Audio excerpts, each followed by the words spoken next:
Hello guys, நம்ம இன்றைக்கி என்ன பார்க்க போகிறோன்னு பார்த்தீங்கன்னா வறுத்து அரைச்ச மீன் குழம்பு. வாங்க பார்க்கலாம். அதுக்கு ஒரு மண் சட்டியில் கொஞ்சமாக தேங்காய் எண்ணெய், அதுக்கப்புறமா வெந்தயம் ஆட் பண்ணிக்கலாம். அதுக்கப்புறமா பார்த்திங்கன்னா சின்ன வெங்காயம் போட்டால் டேஸ்ட்டு நல்லா இருக்கும். அதனால நான் சின்ன வெங்காயம் தான் ஆட் பண்ணியிருக்கேன். உங்களுக்கு என்ன வேணுமோ அதை ஆட் பண்ணிக்கலாம். அதுக்கப்புறமா இஞ்சி வந்து கட் பண்ணிவிட்டு ஆட் பண்ணியிருக்கேன். நீங்கள் இதில் கல்லில் குத்திட்டு கூட ஆட் பண்ணிக்கலாம். இது நல்லா வாடி வந்ததுக்கப்புறமா பார்த்திங்கன்னா மிளகாத்தூள், உங்களுக்கு எந்த அளவுக்கு மிளகாத்தூள் வேணுமோ அந்தளவுக்கு காரத்துக்கு ஏற்ற மாதிரி ஆட் பண்ணிக்கலாம். நான் வந்து 3 பச்சை மிளகா ஆட் பண்ணுறதுனால இது கம்மியாக தான் ஆட் பண்ணிக்கிட்டேன். கொஞ்சமாக மிளகாத்தூள், அதுக்கப்புறமா பார்த்திங்கன்னா மஞ்சப்பொடி, மல்லித்தூள் வேணும்னாலும் சேர்த்துக்கலாம், வேண்டாம்னா ஸ்கிப் பண்ணிக்கலாம். நான் அன்றைக்கி வந்து ஆட் பண்ணலை. அதுக்கப்புறமா பார்த்திங்கன்னா மீன் வந்து கழுகிட்டு ஒரு கொட்டையில் வாரி வச்சுருக்கேன், தண்ணியெல்லாம் போக வேண்டிட்டு.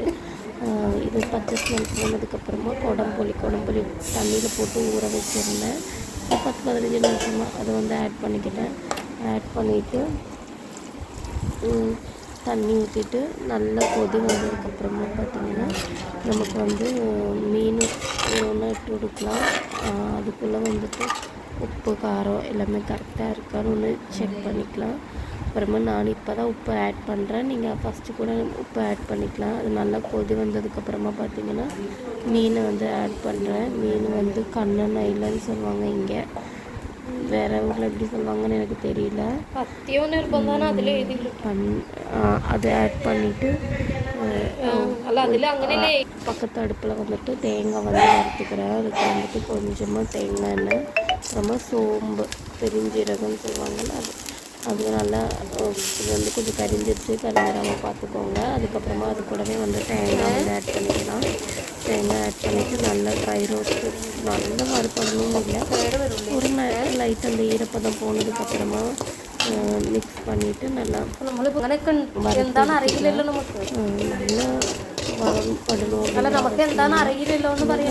வந்ததுக்கப்புறமா நம்ம ஸ்டவ் ஆஃப் பண்ணிவிட்டு சூடு வந்து மிக்ஸி ஜாரில் போட்டு கிரைண்ட் பண்ணி எடுத்துக்கலாம்.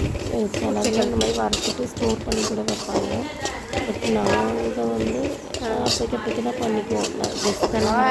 மட்டும்தான் இந்த மாதிரி வறுத்து ஸ்டோர் பண்ணி வச்சுக்குவோம். கொஞ்சமாக ஆட் பண்ணி தண்ணி ஊற்றி அரைச்சிட்டு சேர்த்துக்கலாம். நான் வந்து இன்றைக்கி வறுத்துட்டு ஸ்டோர் பண்ணி வைக்கல. அப்போ தான் தேங்காய் செடிக்கிட்டு வறுத்தேன். வறுத்ததுக்கப்புறமா பார்த்திங்கன்னா மிக்சியில் போட்டு அரைச்சி எடுத்துட்டு அந்த மீன் குழம்புல ஆட் பண்ணிவிட்டு நல்லா கொதிக்கக்கூடாது, இப்படி ஒரு மாதிரி லைட்டாக அப்படியே கொதி வந்ததுக்கப்புறமா ஃபுல்லாக மிக்ஸ் பண்ணி விட்டுட்டேன். இங்கே கரண்டி விட்டு மிக்ஸ் பண்ணலாம், இல்லைன்னா 2 பக்கமும் துணி வச்சுட்டு இங்கே அப்படி சுட்டி கொடுத்தாவே போதும், நல்லா மிக்ஸ் ஆகிடும். கொஞ்சம் கொஞ்சமாக தான் மிக்ஸ் பண்ணி விட்டுட்டு இருந்தேன். நல்லா மிக்ஸ் ஆகி இந்த மாதிரி ஒரு பப்புளாக வந்துச்சு. இன்னும் கூடி பப்புள் வந்தால் ஆஃப் பண்ணிடலான்னு சொல்லிட்டு கருவேப்பிலை வந்துட்டு நான் போடுறதுக்கு மறந்துட்டேன். அதனால் லாஸ்ட்டாக கொஞ்சம் கருவேப்பிலை போட்டுட்டு ஆஃப் ஆக்கிட்டு கொஞ்ச நேரம் அப்படியே வச்சுட்டு அதுக்கப்புறமா சர்வ் பண்ணலாம். நீங்களும் ட்ரை பண்ணி பாருங்கள்.